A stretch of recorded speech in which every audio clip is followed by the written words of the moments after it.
Lekgotla la Botswana Netball Association le ipaakanyetsa go tshegetsa kgaisano ya Africa Cup 2023.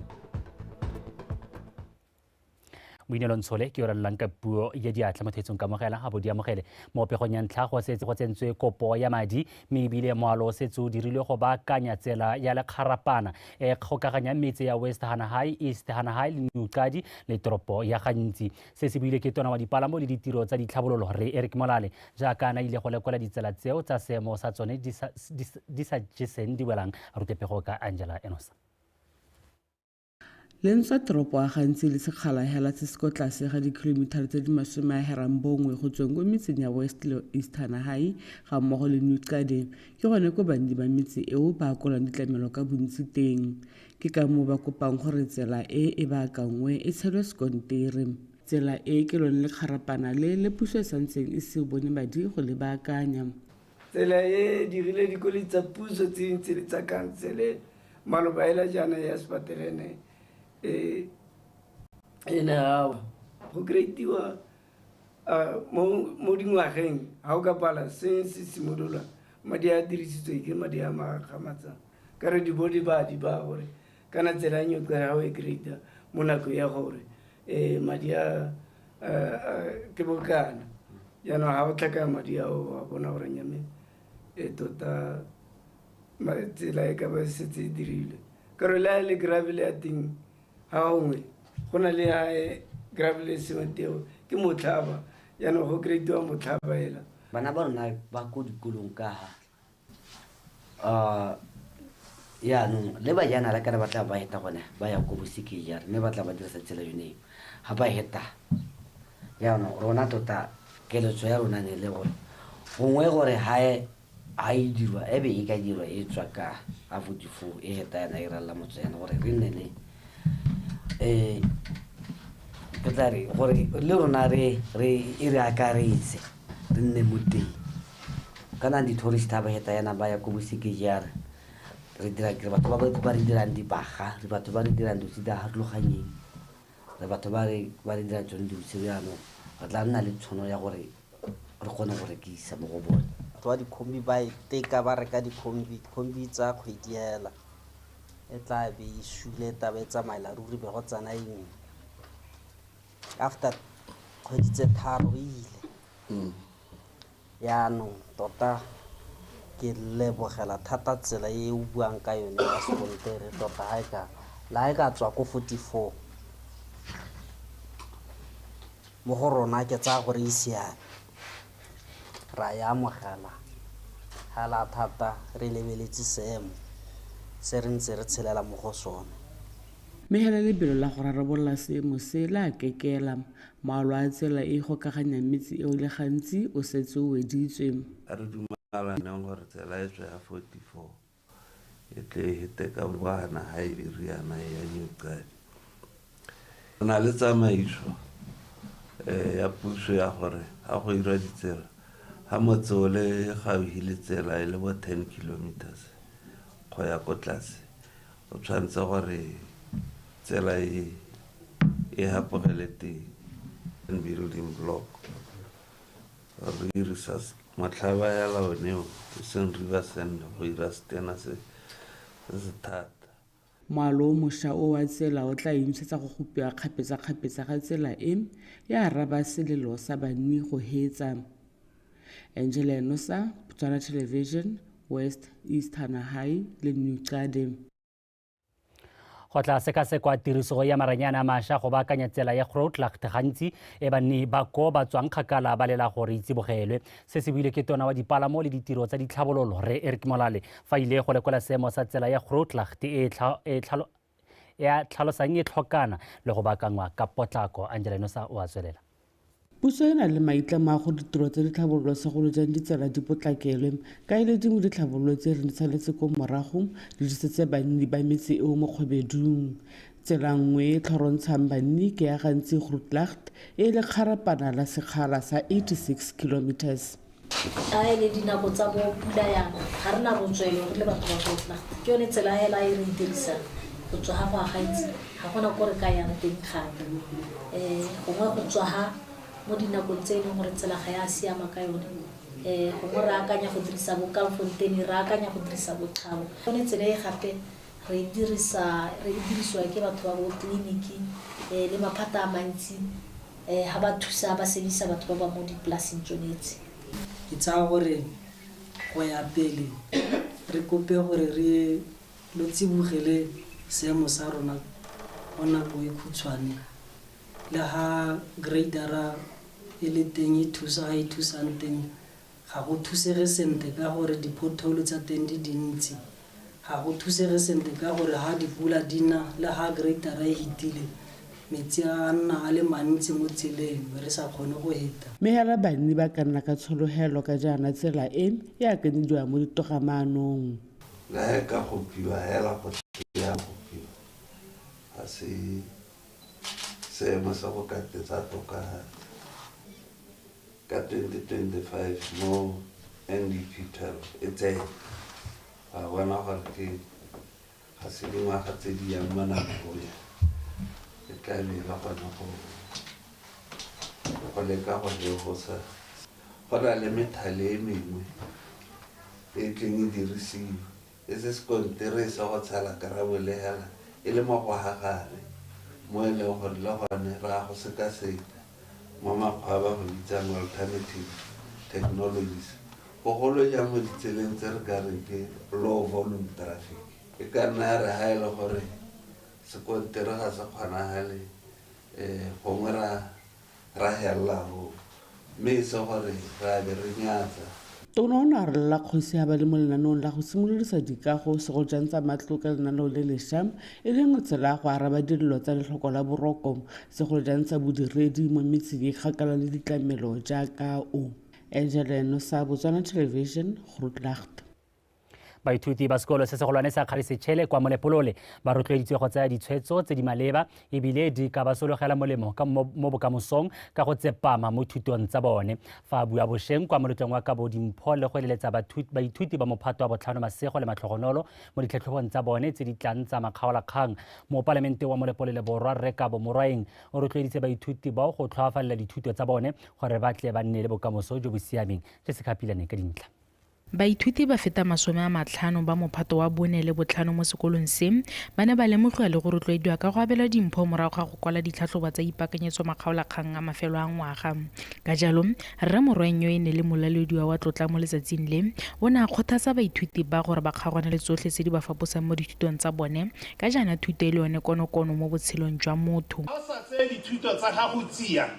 o le ngwana wa sekolo ka moswatiro wa gago e tla be le go boka balekane ba gago hela ntse re ne ke tsena le ene sekolo ga re batle gore o tlhoke go atlega ka gore go atlega ga lona ke go atlega ga lehatshe la Botswana ha le atlegile le bana ba lehatshe la rona le tla atlega puso e le ka ha e le ka teng jaaka ke buile bongwanaka na le tsholohelo mo go lona ke a le rata Jeremia Lesala mo Selepeu Tsumeng ba boa seboaboane ba gapa dimpho go ba dira bone baithuti ba ba gaisitse mo mephatong ya bone ba ka ya fa se ba gwetla go tswelela ba dira ka natla re dumela gore ga re dira jalo ngwana o ka kgona go rotloetsega o ka bereka a bata gore ba bangwe ba ba mmone mme ebile o ka bereka a bata gore motsadi wa gago a te sekolong a te go mmona gore preparing for these exams in the past few weeks has been hectic, really, and the hard work that I did has paid off. I'm hungry for success. I want to see myself as a better person in the future. So, and you have to work harder than this. Mogokgo wa sekolo se mme ba itse ke bobone a re madiwa ditlhatlhobo tse tsa ipakanyetso makgaolakgang a nnile botoka thata fa go tshwantshwa ngwa le ngwagola a re se ba fa tsholofelo ya gore sekolo se se tla dira botoka thata mo madiong a mophato wa botlhano jaaka tla bo a golola ngwaga o tlang sekolo sa rona sa gola go supa gore sa phuthega ha re lebeletse maduo a rona le one re bona a ntse a gola ya go godimo re bona re lebile mmoko wa rona o re ga tshologelo ya gore re taya ga godimonyana. Bodimpho e ne le go rotloetsa gape dikomiti tsa sekolo go tswelela ka go dira ka natla mo go thusang baithuti ka go ba abela ditlankana. JC Kapilane, BTV News, Molepolole. Re ntse re le kwa Molepolole mo Palamente wa Molepolole South Reka Bomoraeng o tlhalositse fa Batswana ba tshwanetse go ipelela tsotlhe tse di molemo tse Modimo a di diretseng lefatshe leno. Re morango o buile se bošeng kwa Molepolole kwa molotlong wa go ipelela boipuso o neng o tshwaretse kwa kgotleng ya Senyedimane Lizzy Class wa bega.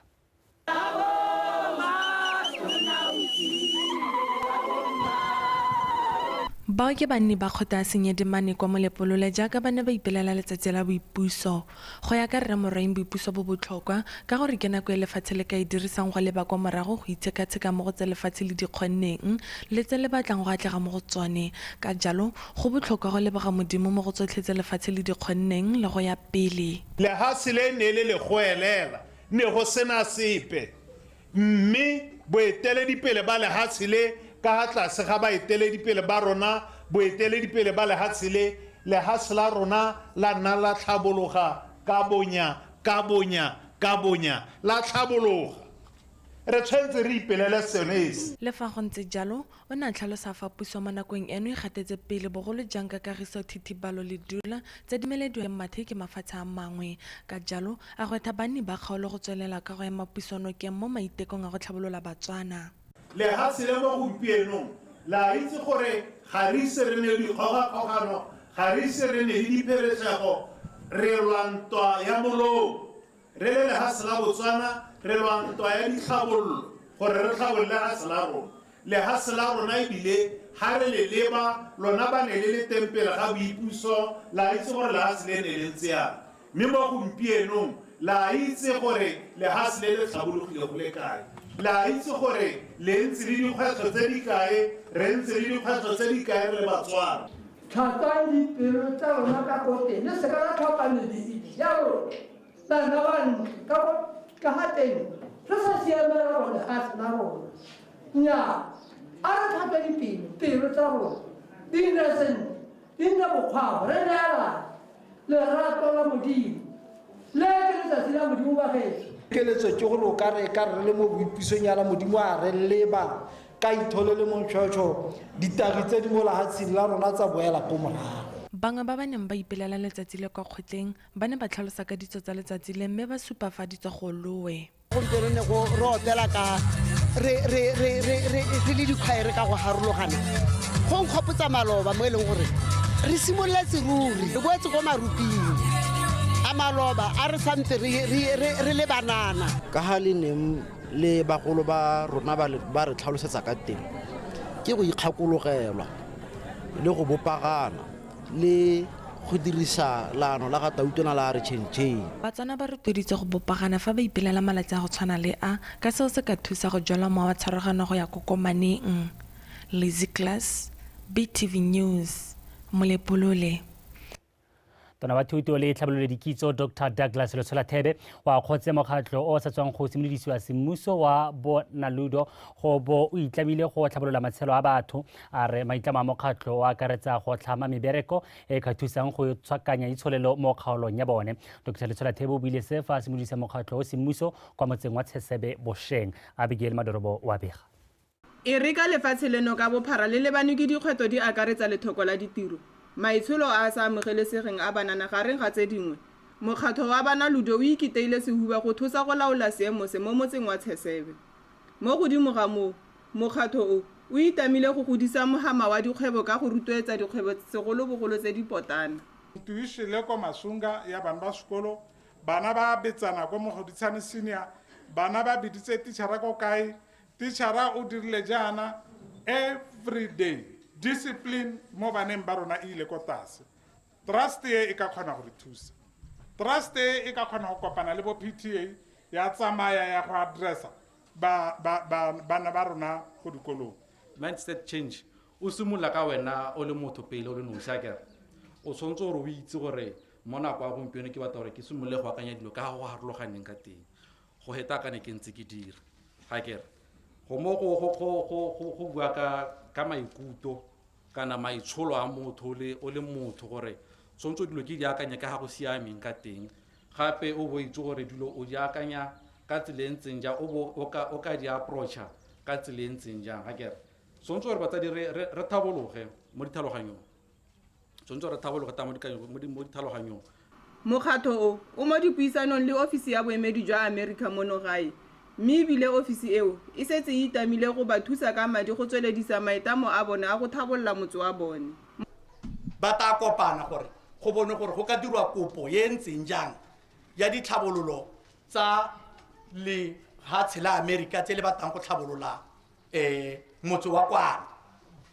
Mme kana tona ga ba ka ke ba dira jalo ba sa utwa megopolo e tswa mo morahing mo setšhabeng ba ithaopile gore ba ta boela mo setšhabeng gore go bone gore dithuso tse di ka dirisiwang go dirisediwang madi a tswang ko US Embassy go ka irwa eng mo motseng wa Tshesele. Mopalamente wa kgaolo Dr. Douglas Letsholathebe o abetse mokgatlo o mošhini o thubang mae ya dikoko mme bana ludo ba itamile go dirisa mošhini o ka tsela e ka ba tswelang mosola. Abigail Madorobo, BTV News, Tshesele. Mapodisa gantsi ba tlhotlhomisa tiragalo e mo go yone borre bangwe ba le bararo ba tshwereng morago ga go fitlhelwa ka setlhatsana se go belaelwang le motokwane le se go mokwaisi go rulaganyeditse pego e latelang. Boraro jo bo tshwere kwa kgotleng ya ka baka le morama morago ga gore mapodisi ba phuruphuse mme ba fitlhela setlhatsana se go belaelwang le motokwane mo ntlong ya mongwe wa bone. Mapodisi ba ne gape ba fitlhela setlhatsana seo kwa dimausong dingwe gone mo gantsi.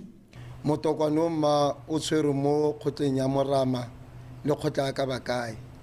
o ngata o motono o le bonang ha o kono le gore o tshwere ko kgotleng ya morama go bo go nna le wa mo ntlong go tshwerwe rre go ra gore ke gone ko e leng gore ke supplier ka mantswe a mangwe re be re nna le mo di-envelopong o le o boneng o se re o sedileng ke motokwane o e leng gore ro tsotsa mo dimausung mme o tsenya rre gape mo teng wa ngwaga tse 31 mme rreo o hirile ngwana wa mosetsanyana wa ngwaga tse 17 mme ka ha le itse gore kana bana ba sireleditswe ka melao ya rona ya bana ya Children's Act re no e leng gore o hirile ngwana le rikela le rekisa one motokwane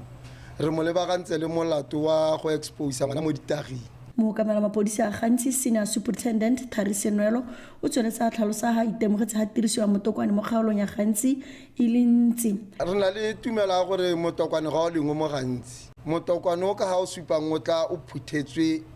ka botswerere ka teng o re supetsa gore ga o tswe mo kgaolong ya gantsi o tswa go gongwe ko ka tswang o tswa teng mme o tsena mo motseng wa rona wa gantsi go tla go rekisiwa o rekisetswa Batswana go supa gore bone ba ba o dirisang ba lemogile gore go lo mo gantsi batho ba ja motokwane mo e leng gore tota ke nako ya gore ke ikuele mo tšhabeng ya gantsi gore ba gaetso a re hetogeng go hetoga ga se ga gore o nne mohumiela go hetoga ke go latlha le one maitseo a e leng gore wa dira dilo tse o di jang tse e leng gore di ka bolaya botsogo ba gago ga o di latlha ke gone jaaka wa bo hetogile kana o tsere kgato go ya ko phetogong. Boraro jo bo solofetse go itshupa pele ga lekgotla la ditsheko mo gantsi kgwedi ya Phalane e tlholagane le sego mokwaisi BTV News gantsi. Bana le seabe ba rotloeditse go tsaya baithuti ba ba nang le bogole fela jaaka ba tsaya ba ba sa tsheleng ka bogole ka seo se ka ba tisa moko gore ba nne le seabe mo go kabakanyeng itsholelo ya lefatshe leno. Se se buile ke moeteledipele wa setlhopha sa dipatlisiso Dr. Boitumelo Mangope kwa Molepolo le Bosheng mo thutong se ka dipuisano e neng e rulagantswe ke ba University ya Botswana ka tshwaragano le Michigan University le Ghana University. Dr. Mangope o ne a rolela bana le seabe diphitlhelelo tsa dipatlisiso tse neng di dirwa mabapi le go sekaseka gore baithuti ba bana le bogole ba ka thusiwa jang. Lizzie Class wa bega Letsholo la go batisisa gore baithuti ba bana le bogole ba ka thusiwa jang gore ba fitlhele ditoro tsa bone le sale le simolotswe ka ngwaga 2020 mme la wela ka kgwedi ya Phatwe monongwaga. Letsholo le ne le remeletse mo go sekasekeng dikgetho tse baithuti ba ba kopanang le tsone mo dithutong tsa bone le gore di ka himiwa jang. Dipatisiso tse di dirilweng mo dikolong tse di nang le baithuti ba bana le bogole di akaretsa Bonewa Mang, Go Thiba Mang, Solomon Dihutso le Monare. Re bone gore no maiteko hale le hale a teng a bonagalang mo dikolong a bona gotlhe ke ma-teachera a bonwa ke bana a bonwa ke batsadi like maiteko a re a bonang ke a gore no boraro bona bo re tsamaile mo go bone bo supa gore nyamme ga le gale re a bona gore go na le gore ma-teachera ba batlele bana bana diphatlha le ga go ka tswa e se structure e se mmila o tlamaletseng mme ga le gale dikolo e le ka boithaopo ba bone ka go harologana ga tsone ba ne ba leka ba ba batlela diphatlha ko meberekong ba ba batlela diphatlha mo dithutong tsa diatla go ya ka dipatlisiso tse bana le bogole ba sentse ba itemogela dikgwetlho tse di ba itsang go tswelela pele mo botshelong morago ga ba sena go aloga mo dithutong so se tona se re se boneng ke gone go tlhoka go dira lenaneo le le itebagantseng le ngwana a le mongwe mo re tla hela re ruta ngwana ka bane ba go bonagala gore ma-teachera bane ba supa gore nya nna re ba ruta sengwe le sengwe. So these findings can be used to make policies in our schools. go sa le fo bana le seabe ba supa fa ba tla dipatlisiso tse ba ka e faele tsone tharabololo ya dikgwetlho tsa bana le bogole. Search e tla re thusa because bana ba rona ba sokola hela ya ka ntse a re bolelela gore kana gore ga ntse a research ya notlhela gore bana ba bangwe ba ba tsamayang ka di-wheelchair gore bone ba end up ba sena space ba se dirang ga go bua ko gardening ba tlogelwa mo tlelaseng because wheelchair e tlo staka mo motlhabeng. Dumela gore e tlo gore bridgela digepe tse dintseng di le teng ka gore ga o lebelela bana ba rona ba intellectual disability ko gore ga ba recognize-iwe but ke dumela sentle gore with this initiative ba go simolla go recognize-iwe ba go simolla gore ba kgone re ba bone ba tsamaetse go gongwe gore go na le sengwe se se sologetsang ebile le gone ana ga ke tswagana ke na le hope ya gore mme gone ga re ke be ra bopagana re le di stakeholders re ka go fitlha go ile gore le motsha tse re di kgonang o ile gore le motsha tse ntse re sa di kgone o ile gore le motsha tse re tshwanetse gore gongwe re di dire le ka re tshwanetse gore di dire ka teng gore ke tsiboso e re ka le maikelelo a puso go akaretsa batho botlhe mo dithabololong bana le seabe ba rotloeditswe go netefatsa gore bana le bogole ga ba salele kwa morago mo go sepe. Lizzy Class, BTV News, Molepolole. Mosarela ra mapodisi re Solomon Mantsu a re sepodisa Botswana se tla tlhomamisa katlego ya letshego la tebelepelo ya setšhaba ya 2036 le buang ka tlhabololo botsogo le matshelo a Batswana ka kakaretso o bile se bošeng kwa motseng wa Sesung kwa sepodisi se neng sa bantlo ya bomasoma a fera bobedi ka fa tlase ga lenaneo le le itebagantseng le go tokafatsa matshelo a setšhaba ke letleletswe Somolekae wa bega. Tiro ya go aga ntlo e simolotse ngwaga o fetileng ka tshwaragano ya babereki ba sepodisi sa Botswana, bagwebi le babereki ba sekolo sa ikatiso sa sepodisi. Mothusa ramapodisi wa gotse tiro ya mofuta o ya reng ke tsela e maleba ya go tsisa kagiso, phetogo ya senalaruri le go tlhabolola botshelo jwa motho. Re tla be re ntse re le mo tseleng ya gore re goroge ko torong ya rona e re ipetseng ya 2036 mme ga re leba mo go yone eo ka ga re kwadileng ka teng gore mo lephateng la go tlhabolola motho re rile yalo gore go botlhokwa gore bao ba tlhokileng lesego re bone gore re dira thulaganyo tse di tsepameng tsa gore ra ba thusa gore ba goroge ga ba bangwe ba leng teng. Kago e yotlhe ya labagetso e lopile madi a kana ka 180,000 se re bala madi a ne ra a dirisa mme kana go na le meamiso e mengwe a dinako tsa bodiralepuso jono bo tlaga dipetrole tse ne re di dirisa re tlaga le gompieno a ka re tsilega le ba rotloetse ka go harologana ba e leng gore bana ba ipona tsapa ya gore ba nne ba re leboge ba neng ba re dirisana le bone go reka ona malaoa le tsone dijojo jalo jalo. Yo a betseng ntlo o lebogetse thata mpho ya e filweng ke ba sepodisi. O nthusa thusala e ke ratileng ntse ke nala ke dipula mabongona ke ba robega dikgopo go ntse maragaraga dinyonya le tsone di ntshaka ba ga tshwenkelo le bogetse thata batho ga modimo ga re ipopa re nna bana ba motho a le mongwe hela re leba go tlhoka lesego la mongwe mo go rona re ikopanya re thunya ditlhogo nte wa go ka nna go ka tsweledisa pele. Setšhaba se kgothaditswe go inaakanya le mananeo a tshwanela go thusa ba ba tlhokileng lesego mo botshelong ka jaana a rotloetsa bopelotlhomogi le go kgathala ka matshelo a batho botlhe mo setšhabeng. Ke letleletswe Somolekae, Botswana Television. Batswana ba rotloediwa go nna ba netefatsa gore ba tshotse tse di maleba pele ga ba tsaya loeto go ya ka mafatsheng a sele bogolo jang fa ba tsamaya le bana ba dingwaga tse di kwa tlase ka go lemotshega fa go santse go na le batsadi ba ba tsamayang le bana go sena dipampiri tse di botlhokwa. Ba rotloediwa go tlhomamisa gore ba tsamaya ka dipasa tse di mo tirisong ka jaana ba bangwe ba kgona go boa kwa melelwaneng ka ntlha ya gore ba tshotse dipasa tse di feletsweng ke malatsi. Se se supagetse mo potsolotsong le bagolwane ba melelwane ya Ramatlabama le Pioneer Border Gate. Lone Sekobo wa bega. Jaaka malatsi a boitapoloso a ntse a tsweletse, Batswana bangwe ba a dirisa go etela mafatshe a mangwe a akaretsa la baagisane la Aforika Borwa. Le fa go ntse jalo, bangwe ba bone ba lemoga ba setse ba le fa molelwaneng gore ba tlogetse dingwe tsa dipampiri tsa mosepele tsa botlhokwa, selo se se neng se baka ke tsaetsego. Ga go monate gone gore motho e rana le ngwana ga gagwe ba batla go a di-holding a be nna ka kare ra musa mme kana ra bua mo di-radiong mo di-televisioneng mo di-Facebook page tsa rona gore di-requirement ke leng gone ne re itemogela batsadi ba e leng gore mo gongwe motsadi o tla ngwana a na le ngwana ba sa tshola be certificate mo gongwe motsadi o mongwe ga a itse gore o tshwanetse go kopa tetla go tswa mo motsading wa mongwe gore ke ka tsamaya le ngwana mme kana seo mma se irwa through di affidavit go kwala mokwalo o leng gore o ka tswa go mma ngwana kana go ra ngwana. Itemogetse movement o montsi thata gone ka di-30 both in and out le ka di-1 movement o no le teng but o no o laolesega as compared to what 30. Our travelers ba ba tsamayang le bana ba ba under 18 re santse re na le bothata ja gore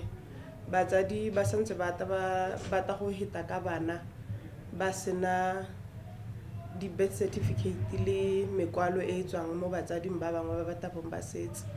Ntle le ke tsaetsego e neng e bakwa ke seo, bontsi jwa Batswana ba ba neng ba lefa ba supile fa ba itumeletse thuso e ba e filweng ba tlhalosa fa e le bofefo. Gone gompieno ana la ha e le 5 minutes ga ra mo tsaya mo teng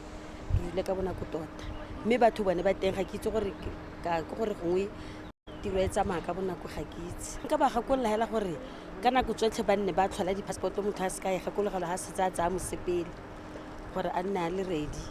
Service ya gone mo bordereng ke e siameng hela tota ba ke thuso le ka lorato tota go sena le ha le bothata bope tota ga ona le challenge e nkareng e nnile teng.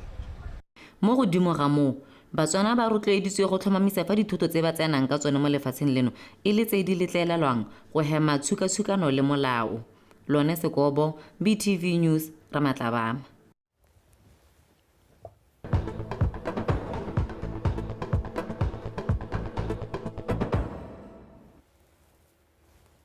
Waitso o lebile dikgang tsa Botswana Television re a tswelela. Motshwarela bogosi jwa ga Mangwato Kgosi Serogola Seretse o boloditse letsema kwa kgaolong ya gagwe maabane. Taelo e rebola balemi ba Soroe go ya go lema mo pakeng eno ya temo. Kgosi na gakolola banni go netefatsa gore masimo a bone a mo maemong a siameng go ka lema le gone go kopa dikitso le dikgakololo mo balemising ka dijalo tse di bogadi bo gaufi mo kgaolong ya bone. Monica Setshwaela le ke pidile babega.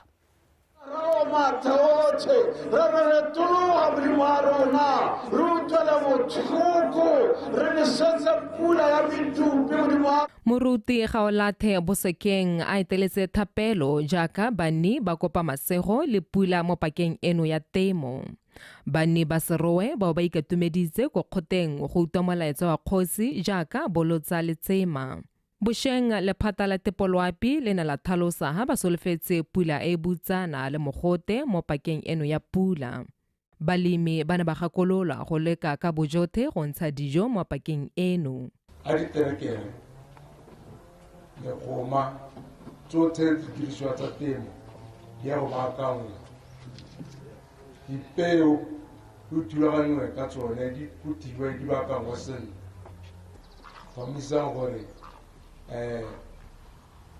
la rema disana tse gore diterekere di direle go ta go nna bonolo kana ba se di tagole a disana di go Ereka puso e dule ka manano a go thusa balemi a tshwana la temo letlotlo ga mmogo le temo ya nosetso. Balemi ba ne ba gakololwa go batisisa ka one ka maikaelelo a go thabolola temo ya bone. Go na le temo le lengwe ke ditile la temo ya nosetso le ene gore le akanyetsa phunwa didiba go reka dipipe mathombo jalo inakanyeng le ba ba dinisi. Kgosi o ne a tswelela ka go kaya ha tšhaba eno e na le bokgoni jwa go ntsha dijo tse di lekaneng hela ha e ka tsaya temo ka thwahalo. Monica SETSWANA, Botswana Television. Re ntse re le mo kgaolong ya Serowe mo palamente wa Serowe East re lesedi le epetswe o kgothaditse banni ba moyabana go ela tlhoko seemo sa borukutli bogolo jang jwa leruo ka jaana bo tsweletse ka go golela pele ebile bo ama matshelo a batho mo palamente o mo kgaolong ya gagwe go lekudisa banni ba metse ka melao le melawana e beilweng ke palamente pele. Re filwe Motube wa Bega.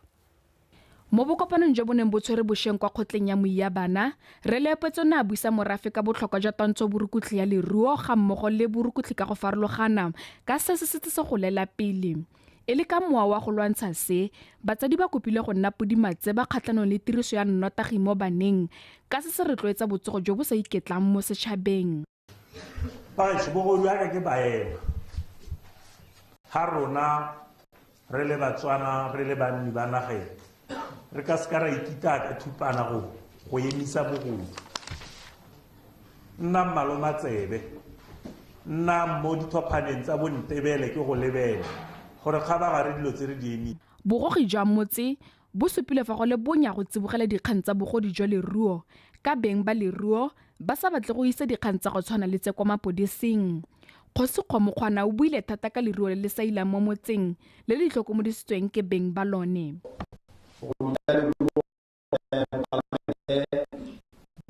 Thata mo ya rona mme go na le matlakabele a sa nnang sentle batho ba dira go le ga go bola dikgomo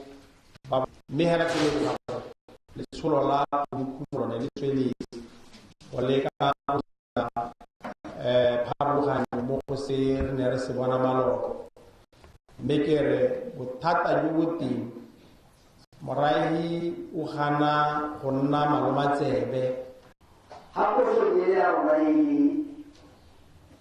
ya emela go musutse go ba tshwitse ba se ba rona ba tsala ha na go ga o ta ba ti ne go ke hai ana ba tswa ka se go ba mo se ga le ka go se mo go ba ga yo ba le ni ya la tshiki le goromente go sekaseka dikago tse dikolo mo motseng ga mmogo le poso ka jaana di sa tlhole di le mo seemong se senametsang go ka dirisiwa. Re filwe Motube, Botswana Television. Setlhopha sa badiragatsi sa baithuti ba Yunibesithi ya Botswana se simolodisitse maitiso a Los Ne Amino, kopelo le poko. Maikaelelo a maitiso a ke go dirisa badiragatsi go gasa melaetsa le go tla ka ditharabololo tsa sennelaruri tsa dikgwetlho tsa tsatsi le letsatsi tse di amang matshelo a batho. Yenge Malimoyo wa Bega.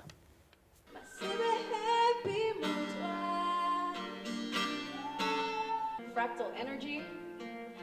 shifting and churning. The making of Los Noir. Of course we are a force on par. I'm a capitalist, plus I need to pay the bills. So I make the money, but is the money... What do they see? Setlhopha sa baithuti ba mmadikolo se supa bokgeleke mo kopelong, mmino le poko. Bodiragatsi bo tlhalosiwa bo ka rarabolola matshwenyego a amang setšhaba a tshwana le kgethololo e amanang le dipopego le dipharologano tsa batho. SETSWANA is a group of talented individuals that came together with their art in the forefront, and we aim to spread positive messages across society, because we live in a time where people are faced with many mental health challenges and issues of sexuality, identity, and the like. So there's a need for people to feel accepted in the spaces they live in. We are essentially black people, as the English terminology goes. So us coming together is just to show that we are a collaborative group of people, because it's not about black and white at the end of the day, it's just about artistic unity. Bangwe ba ba diragatse mo maitisong a ba tlhalosa fa ba gogetswe mo bodiragatsing ke dikgwetlho dingwe tse ba neng ba diraletse mo botshelong. So 2 years ago I was involved in a massive car accident I sustained what they call type C pelvic fracture. So I was in a wheelchair for about 5 months, and then from there I transitioned into crutches, and then from crutches I started doing physio. So the reason why I do music is so that I could evoke emotion, so I speak better through my craft, that is through playing the guitar and singing. For me to reach people, for me to also help other people heal within the words that I'll be saying. It's not only just pen and paper, it's just an expression of words, of how the things we experience, how we feel. Indigenous mix of culture, SETSWANA culture, all of that. That's what I do. That's what that's what inspires me to sing. I'm a lover of indigenous culture and music, and I infuse that into my music, into my look, into my everything. It kind of coax that amazing vibes out of the audience, out of the people around, and to kind of use art as a way to share in each other's energy and feel good together. Go fetola dikakanyo, maikutlo le ka fa dilo di dirwang ka teng, go ka rotloetsa mohama wa bodiragatsi gore o nne le seabe se se bonalang mo kgolong ya itsholelo ya lefatshe leno. Yenge Malimoyo, BTV News, Gaborone. Kwa bokodi bophirima le khotla la phomolong Offense and Vulnerable Counseling Center le ne la tshwara khaisano ya mabontle go kanya madi go thusa bana ba ba tlhokang tlhokomelo kwa motseng wa Sekondomboro. Le khotla leo le ithaopetse go tlamela masiela le bana ba ba tlhokileng lesego mo botshelong. Thani Tshukudu o na le go. Mongwe le mongwe tshwanela ke go nna le ntlo, mme ba bangwe ba ngakalla go atlega mo go seo le ntwa go nna le bonno e le nngwe ya ditshwanelo tsa batho. Lefelo le tlamela ka didirisiwa le ditirelo tsa go gakolola go thusa mo kgolong ya boitekanelo jwa bana ba ba tlhokileng lesego la go nna le batsadi le bana ba ba bokoa ka go ba tlamela ka didirisiwa go atlega mo thutong. Ka madi a kokwantswe mo kgaisanong ya mmabontle baithaopi ba phomolong ba taagela bangwe ba bana ba ba thusang fa ba kalatsang teng tlhogo mo motseng wa Sekondomboro. Le agency ya gape a ba bona go le botlhokwa gore a tle go thusa kana motho o re thusa ka sa manaso a tle go re thusa gore re dire mmabontle mmogo go bokanya madi a ileng gore ka moso a tla ba re thusa mo matlhokong wena a re buang ka ona bana ba nang le botlhoko. Ya ka rena le bana ba ileng gore sentse go baagele ntlo o Sekondomboro. Na le bana ba ileng gore ga bana uniform go tlhelele tota ga gona yo ka mo rekelang uniform ga e se rona re ena ka dinao re bona gore ngwana yo go tsa ka uniform wa go thusa bona ba igaelelo a phomolong go hitella se ba eletsang go se dira ka gore ngwana mo go wa bone ba eletsa gore ba gale mo botlhodi bo Sekondomboro. Khaisano e rotloetsa basetsana ba go itemoga ka go ba naya dikitso tse di hapegileng e le kgato ya go ba thusa gore ba gole sentle. Since I was young, I didn't have any confidence to stand out in front of people, but beauty patients made me to do that. So, being this pageantry, I was looking at the fact that they will gain confidence. Re lebella di-smile tsa di-contestants, re ne re lebella their confidence, re ne re lebella their walk, and re ne re lebella the way they use their stage. All those things di incorporated together with matshwao a bona a project and how they have been performing ever since the start of the competition. Bafenyi ba ikana go nna lentswe le baemedi ba phomolong mo setšhabeng.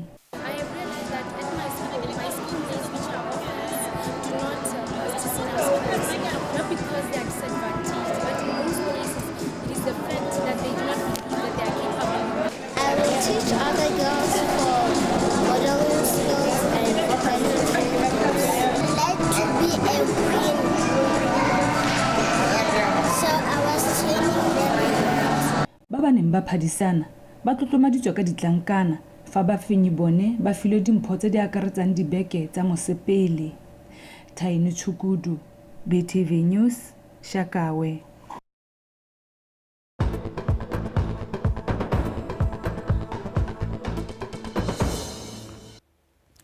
O tsore di ba phegelone teng ha khaitsela ke ntebogang sebetlela go eme sentle gore ne la tsele gore ke tsa metshameko tebotla ke tsese se ke go dibedise be ke go amogele sala ka re kgaogane lo bakanyana re sala ka re kgaoganye khaitsedi aka o teng o tsogile ke a tsoga re tswa mo ipusong jwa le hatsela Botswana ke tsela bobedi la kgwedi en check dumela gore e re tlala masego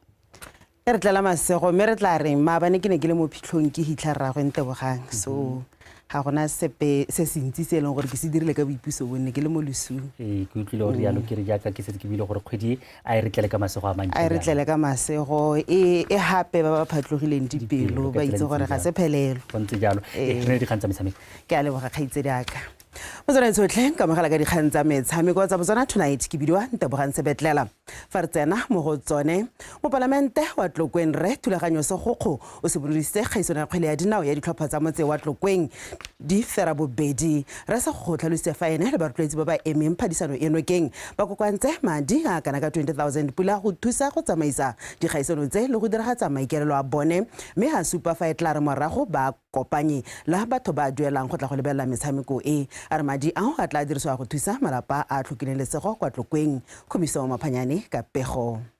phadisano e ya kgole ya dinao e sala e simolodisiwang go hitileng mme madi a kgobokang a tsetse a kgonne go thusa go reka didiriswa di akaretsa melora e thatswang mo dikolong tse dipotana di le 4 tsa Tlokweng mo palamente re se go supile ha go itumedisa go bo dikgwebo di sa iponetsa pago tsa karolo mo dikgaisanong tse go ka nna mola malapa a thokileng lese ke ne ka bona gore mme a re le tsentse letsogo yana le nna gongwe ke thuse ke nne karolo ya lona ke kgone gore re bopagane ebile re tshwaragane ka ne le thusa ka bongwe ko le leng teng re nne le tournament e leng gore e ka kgona gore e dira madi a ka reng ha re sena go a dira ra be re nna ga batse re rerisana re mme re batla go thusa ha go na le tlhoko le re le boneng e le ha ke sone se se tona ba gaetso tournament e se emetseng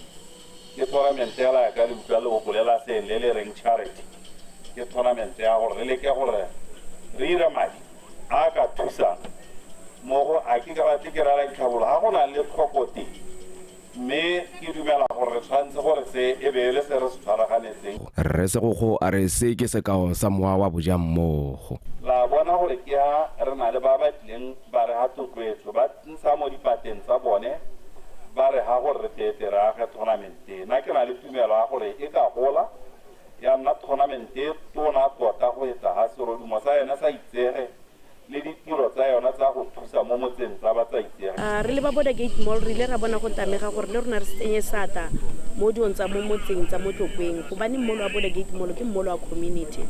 re ile ra bona go tamega gore le rona re batswe thuso ye ne ba ikopa mme re ile ra batswa thuso ka go tsenya sata ka go ntsha bontha bongwe ba madi gore ba thusa ha ile gore ba ta kgona go thusa teng go ka bone ka ga ba itseng gore ba tlhoka thuso ha kae ke moa wa neelano gore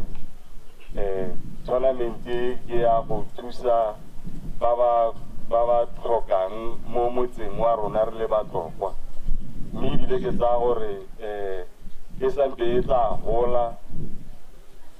ya ka e gola ngwaga le ngwaga kana ga o simolola selo go na le ga o ka tlotsang teng mme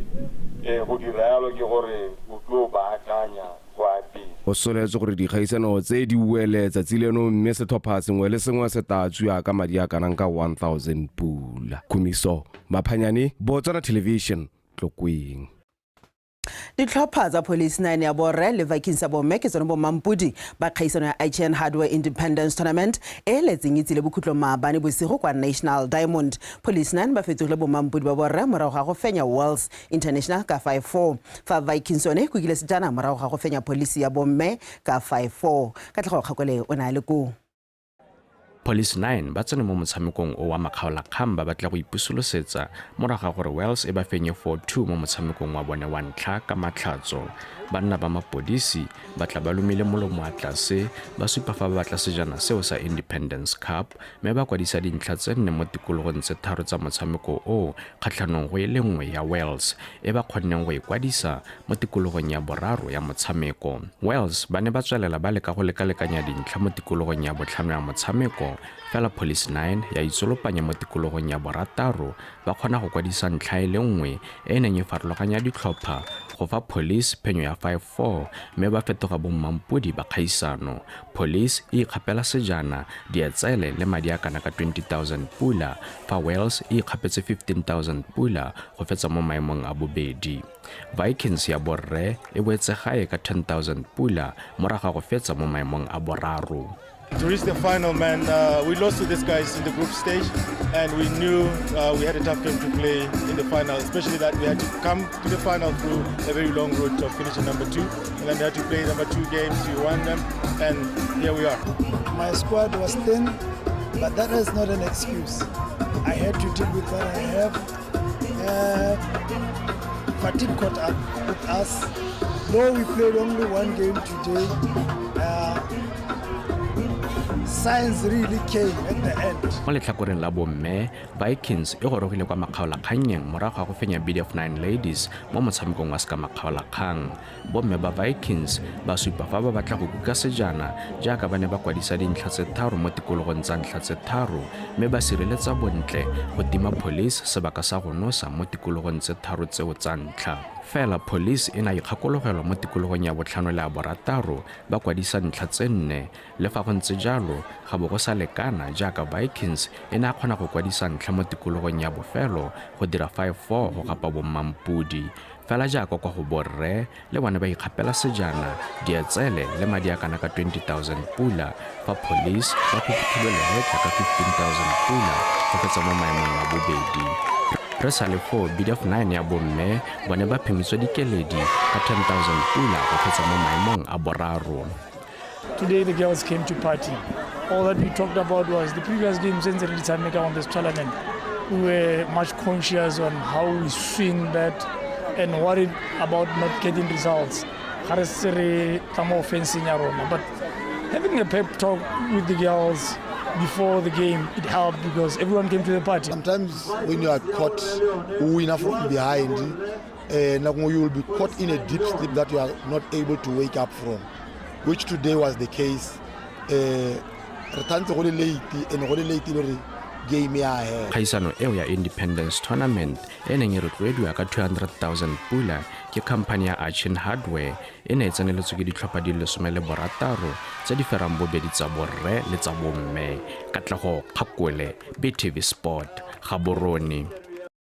Re ntse re le mo kgaisanong eo ya softball Independence Tournament ditlhopha tsa Police 9 di go gopile ditlotla di le bo fera bobedi mo moletlong wa ka bo dietsele. Tlotla ya motshameko o gaisitseng ke gore most valuable player kwa go borre gapilwe ke Masilo Thulaganyo wa Vikings, best pitcher e nna Samuel Kunyalala wa Police 9 kwa go borre fa go tlamang Sinti wa Vikings a ephamotse kwa go bomme. Best catcher fentswe ke Nkwane Smoli wa Vikings kwa go bomme fa kwa go borre gapilwe ke Ran Naneng Muthudi wa Police 9. Police 9 ya tswela e rena e gapa sa best fielder ka Neo Seth kwa go bomme fa Zibasani Samuel Adule ka ya borre. Ditlotla tsa best batter di leba kwa Police 9 ya borre e fengwa ke Ericson Mwanza fa Neo Seth a ipoeletsa a tswa ka ya bomme. Fa re tswelela moanamisa mafoko wa Botswana Netball Association Mokreste a re bana le tshepo le tumelo e ntsi gore ba tla tlega mo go tshegetseng kgaisano ya sejana sa Africa sa netball morago ga gore komite e tsamaisang motshameko o mo kgaolong ya Africa e ba kope go e tshegetsa morago ga gore lefatshe la Uganda le ikgogele morago ka motsotso wa bofelo. Mokreste o tsweletsa tlhalosa fa ba tsweletse ka go ikgolaganya le bana le seabe ka go farologana go leka go thusa go atlega mo go tshegetseng kgaisano eo. Kgometso Sefako ka dintlha. Sejana sa Afrika se tshwara morago ga ngwaga tse pedi mme la bofelo se ne se tshwaretswe ka lefatshe la Namibia. Lefatshe leno lone le kgonne go tshegetsa dikgaisano tse dikgolwane tsa netball la bofelo ka 2017 fa le tshegetsa sejana sa banana go Botswana e feditse maemong a bo 10. Ba ne ba le mo Botswana ha September simologa batho ba kopana le Botswana National Sports Commission ga mmogo le rona the Botswana Netball Association Executive Committee. Mme mo dipuisano tsa rona re heletse re dumelana the three parties gore let's see what can be possible between now and maybe October. Re bone gore a mme re tla atlega mo ka tshegetse motshameko ya Africa. So re dirile tumelano ya gore let's give it a try. Gone jaana re siana madelo re batla go bona gore ke eng se se kgonega ke eng se sa kgonege. Re batla beng e le gore re buisana le ba University of Botswana Indoor Sports Complex, and then re bua le ba ba harologaneng ba ile gore ba ka re thusa ka letseno. African Netball Board le ene e siana madelo a kere ya itse gore ko poisile ka motsotso wa bohelo le bone ba bona gore ba ka re thusa jang. Mo kgaisano ya bofelo ko Namibia ka 2021 Botswana e feditse mo maemong a BOSUPA. Mokreste o tlhalositse botlhokwa jwa go tshegetsa dikgaisano tsa mothale o. Botswana re eletsa go ka World Cup World Championship. Mme the best starting point ke go tshegetsa metshameko e tshwana le ya bo Africa Netball Cup jana. That gives us the legacy and go tsaya seruduma sa Botswana ga ra tega re tshegetsa very successfully gore re kgone go ka lejwa jaaka la gatsile le gore re kgona go ka dira tiro tsa bonokopile. So go bo re kopilwe it came at the right time and we believe if we can be successful in hosting that re itiretse tiro mo thoko going forward. Afrika Borwa ke bona ba sireletsi ba kgaisano e ba sena go ifenya ka 2021 mme a monongwaga e tla tshegediwa kgedi ya Ngwanatsele a le 26 go feta selemo nthele a le 6 mono Gaborone go motsa Sefako BTV Sport Gaborone. Mokreste go tsweletsa ka ya fa sa imelela palo ya ditlhopha tse di tsenetseng kgaisano ya monongwaga ya malatsi a boipuso a supa fa dipalo tseo di le kwa tlase fela thata mo go tsebaneng ba di solofetse jaaka ba dirisa kgaisano eo go ipankanyetsa kgaisano ya sejana sa Afrika le go tlhopha setlhopha sa setšhaba. So selections are going on very well and se re se itemogetseng se sengwe ke gore go na le batshameki ba mo ditlhopheng tse di harologaneng ba e leng gore ba ntse ba le mo national teaming ga le gale ba ile gore ne le squad sa 2022-2023 ba ile gore ga ba ye gonega. We have got 11 clubs tse di seo. So ka di ba lo yana technical team thulang tse di thogo gore te kgone go ka neela the national executive committee report. Me ga ntse ke ngwina le bone ba mpoletse gore ka gore national south ga di a tsa ga jaaka ba ne ba soletse because of failure by our clubs to come and honor the games. Jaanong ba rulaganya la gato le latela ba batla go le dira maybe in 2 weeks time gore ano go dira final selection gone mo Gaborone le gore jang re tla be re tswa ka squad re tla be re sentsha sa bo mme le borre ga go tsela Botswana trophy ka December. Diwala fela ka tsela ntseng jalo dikgang tsa rona tsa metshameko mme nna le wena re tla boa re kopana gape kgante jana ke di go fa jalo ka teme ya sekgwa fela ka seno sebaka tla ke bisetse go kgaitsedi ake sa moka go fa ditlhogo ke go lebogela thata kgaitsela ke a kopana gape kgantele kana go ya bohera bong ke go leboga o itshware pele di khutlisa re gakoletse nneng di itlhomile kwa setlhoeng. Moalo wa go baakanya tsela e go kaganyang West le Eastern High le tropo ya Gantsi o rotswe. Bana le seabe ba rotloediwa go tsaya baithuti ba bana le bogole ka tekatekano fela jaaka baithuti ba tshelang ba sena bogole. Lekgotla la Botswana Netball Association le ipaakanyetsa go tshegetsa kgaisano ya Africa Cup 2023. O etsore di ba khutle teng fa di kgang tsa rona tsa nako ya bosupa ra tswelela nna le rona.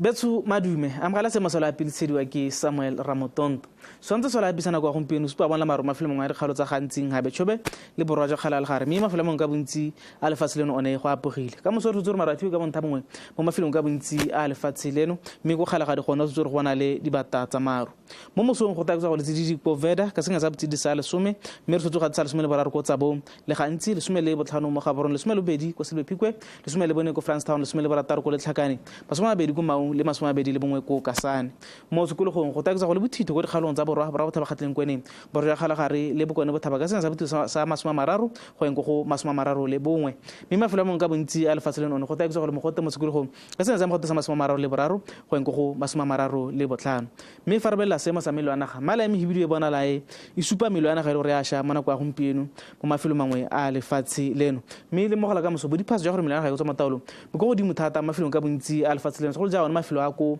bokone le bophiri matsatsi jwa lefatshe leno ka jalo setšhaba se rotloediwa go tshwara molelo ka kelotlhoko mme fa re tswelela ka seemo sa loapi mma re belele ka tsatsi le la boraro le tsatsi le la bone mafelo ka bontsi a dikgaolo tsa borwa ba go tlhabakgatleng le kweneng marata a thiba ka bontha bongwe go le mogote mo tsokologong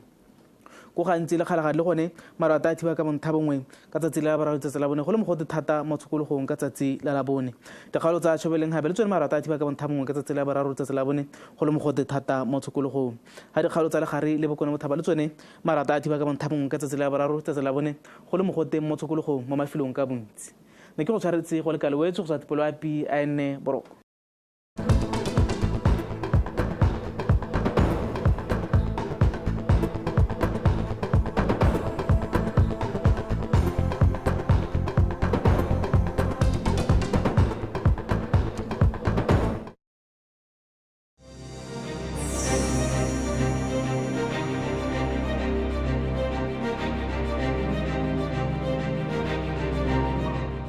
male ha tsa bo Nigeria bo kae go na le ba kgatlhegela gore ba rekena maaro mme dikgomo tse di kwa bo Nigeria bo Mali bo Niger bo Chad di heta tsa Botswana go menaganya Niger